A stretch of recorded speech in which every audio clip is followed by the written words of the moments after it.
What's going on, everybody? Welcome back to the Football Diary. And in today's video, what we are going to be talking about is NFL award predictions. We're going to be talking about MVP and Defensive Player of the Year. But as always, if you have anything that you want us to talk about, absolutely comment it down below. Players, teams, player comparisons, anything like that, we'll talk about it.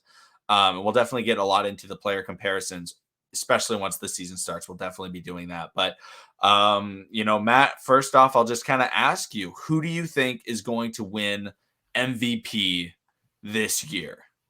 So I just was looking at the odds. There was three guys that I really liked to potentially win the award, just because of where their numbers were at.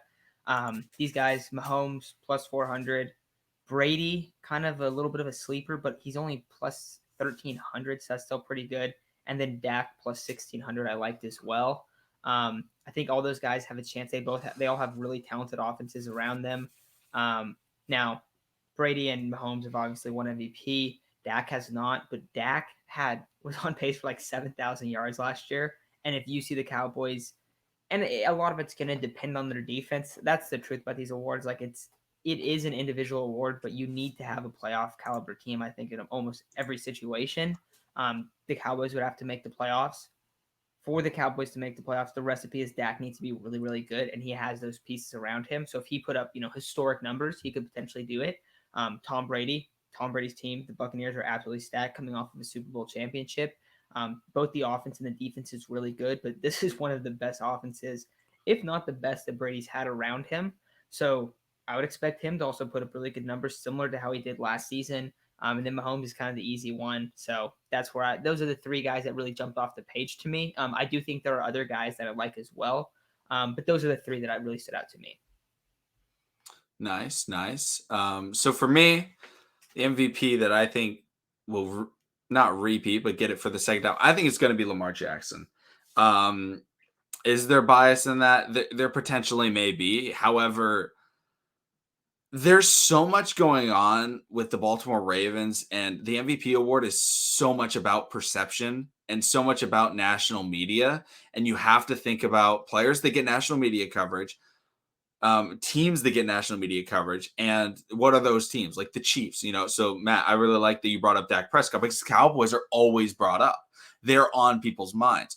Unfortunately, for teams like the Arizona Cardinals, for guys like Kyler Murray, who I really like, maybe has a great season, people don't talk about them because for some reason they don't get the same views. But like people talk about Lamar, people talk about the Ravens, and I think that that's massive because of the negative connotations that people have towards that team.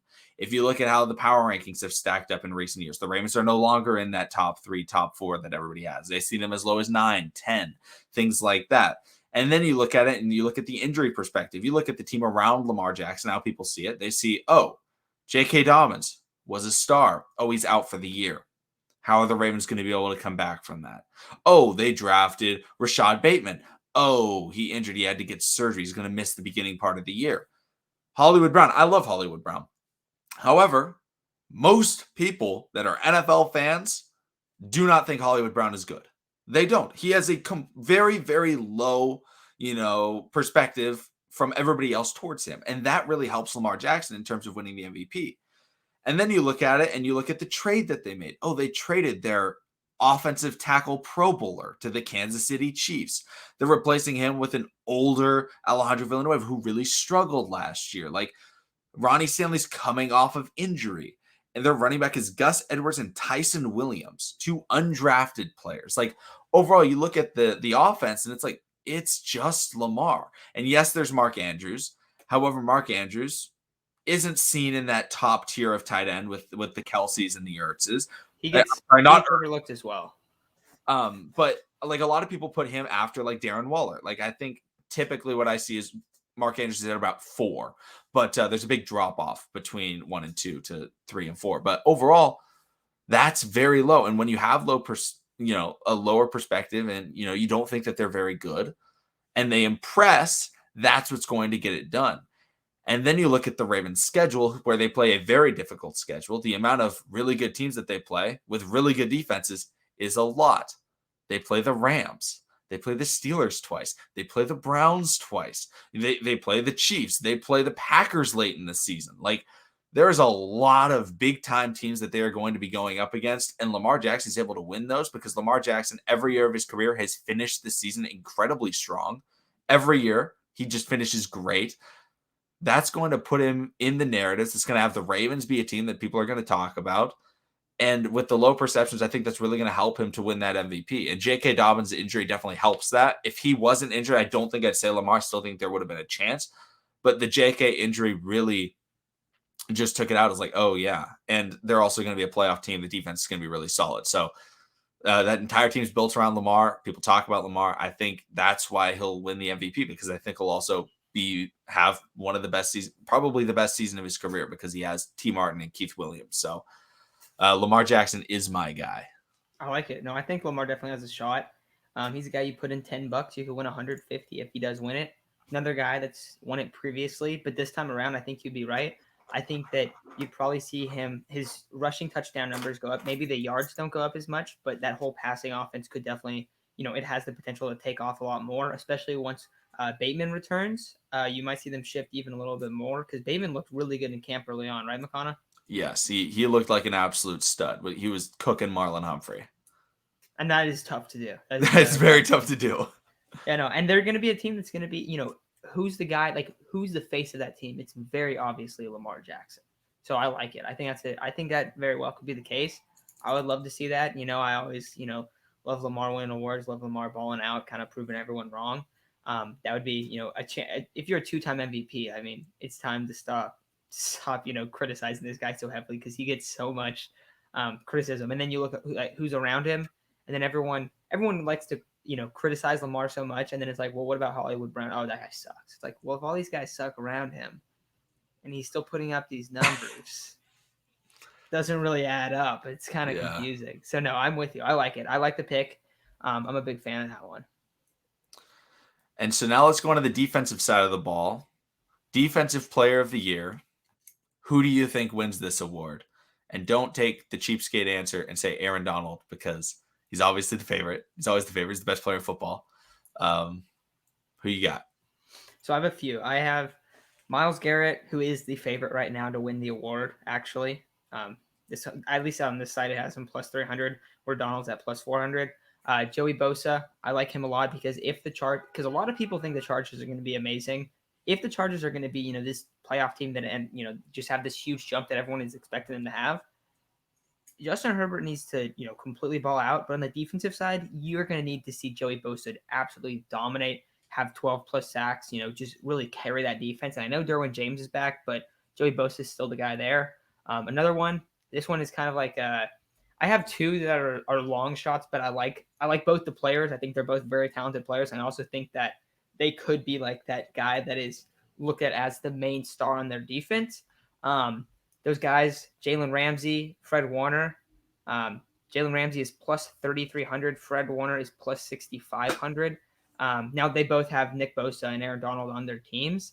But if these guys just put up crazy numbers, and it is a little bit difficult for linebackers to win the award, but if there's a linebacker that's going to put up, just across the board, really, really strong numbers, a lot of tackles, great in pass coverage, going to come in and be a blitzer as well, maybe rack up a few sacks, that guy is definitely Fred Warner. A lot of these other teams have like two linebackers that are really, really elite, maybe like the Bucks, where you look at Devin White, and then you can look at that and look at, Kendricks on the Vikings. He has that issue as well, just with a lot of other good linebackers on that team. But I think that Fred Warner is a guy, and then Jalen Ramsey, in my opinion, is the best corner in the game, absolute lockdown corner. Yes, Aaron Donald's there. Aaron Donald's going to get some love. But if we see Jalen Ramsey have some ridiculous season, which I do think could be the case, his name's going to have to be discussed. And if there's a corner that's going to have the chance to do that, I definitely think it's him. A lot of people maybe look at like Xavier Howard last year as having one of those, those teams. The difference is the Rams could lead the league in victories in a regular season. I think that they're that good. So that's where I'm at on these two awards. Yeah, I like those picks. I do like the Fred Warner pick. You did bring up it's difficult for a middle linebacker to win. That's very true. The award is typically a turnover or sack award is typically how it goes. However, when linebackers have won it in the past, it's been when they have they're on the best defense in the NFL, and they're the clear leader of that defense. Fred Warner is the leader of the 49ers defense. Even though I love Nick Bosa, he's an absolute beast. He's not the vocal leader. He's not the one out there motivating everybody. It is Fred Warner, and people in the NFL, they understand that. And he's also, I mean, if people don't know how good Fred Warner is, the dude's an absolute star. So if the Real Niners are quick, able to have, yeah, real quick, I need to give Fred Warner some love because this is a team that you're talking about. You guys can see I'm a Niners fan. I just talked about how great I think the Rams are. Last year, the Niners defense was so depleted in terms of pass rush.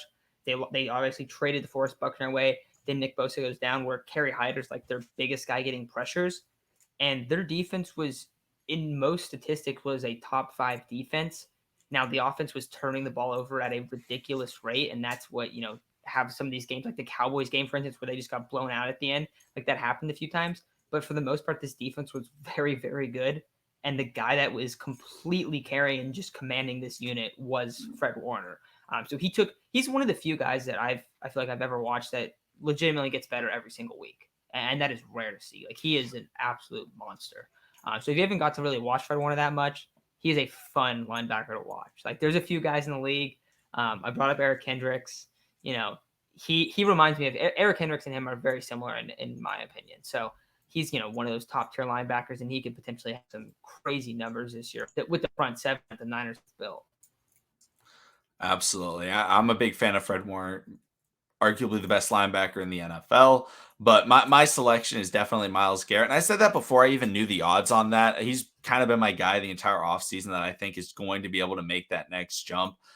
He's an absolute monster rushing the passer. And now he finally has Jadeveon Clowney opposite him. I know he had Olivier Vernon recently. And while Jadeveon Clowney may not be the number 1 overall pick that everybody thought was, going to be this crazy sack guy to put next to JJ Watt, he's still a player that you have to pay attention to. He's disruptive. He's very athletic. You can't just leave him one-on-one consistently. One of the reasons why he doesn't get a lot of sacks is because you have to double team him a lot because he's that athletic and get around. Matt understands the 49ers fan that he can absolutely game wreck. He did that when he was in Seattle against the 49ers. That was one of the best games of his career. They also signed Fadi Adenabo, who is a part. I think I'm pronouncing that name correctly. He was a part of the Vikings front defensive line last year and the last couple of years. He's a very good player as well. They just signed him, and they add that, players. And then they also have a very solid secondary. So the defense is going to be pretty good. And then they got Denzel Ward and all those guys in the back side, and you're going to be able to get a lot of sacks from Myles Garrett. And I think he'll lead the league in sacks. I think he could be pushing 18 sacks this year. And if he does that, I think he's winning the Defensive Player of the Year award. And I think that big contract that he got will definitely be worth it because he is a beast. I love watching Myles Garrett. I know a lot of people don't like Myles Garrett because he used helmets as weapons, but everyone does something a little bit wonky. But yeah, Myles Garrett's definitely my guy on that side. But do you have anything else to add, Matt? One other guy I just came across who also has the same odds as Fred Warner, Brian Burns. Look out for Brian Burns because the Panthers' defense has consistently got better, and he's the best player on that defense. I know a lot of people love Jeremy Chinn. Jeremy Chinn is a fantastic player, but Brian Burns is what makes that defense tick. So I would look for his name in there as well. He's put up pretty solid sack numbers. If they're to make the playoffs, and he just goes off, and because he's the biggest piece on that defensive line. So if he went off for like 15 sacks this year, and their defense is really strong, and they make a playoff run, then he's could definitely be in the mix as well. So plus 6,500 for him and Fred. I might toss in a little bit of money on them, hope that they win, and then cover it with have a higher bet. Maybe like 4 times the units on a Myles Garrett. So maybe like 1 unit each on Burns and Warner, and then 4 on Garrett. I think that's what I might do for this. But fun, long shots that could win it. Absolutely. All right, that's going to do it for this video. Thank you everybody so much for watching. Make sure to come back. When we upload our next video, we're trying to get more consistent as the NFL season gets closer, but let us know any ideas, thoughts, and stuff that you want us to talk about. But thank you everybody for watching. We'll see all of you again next time.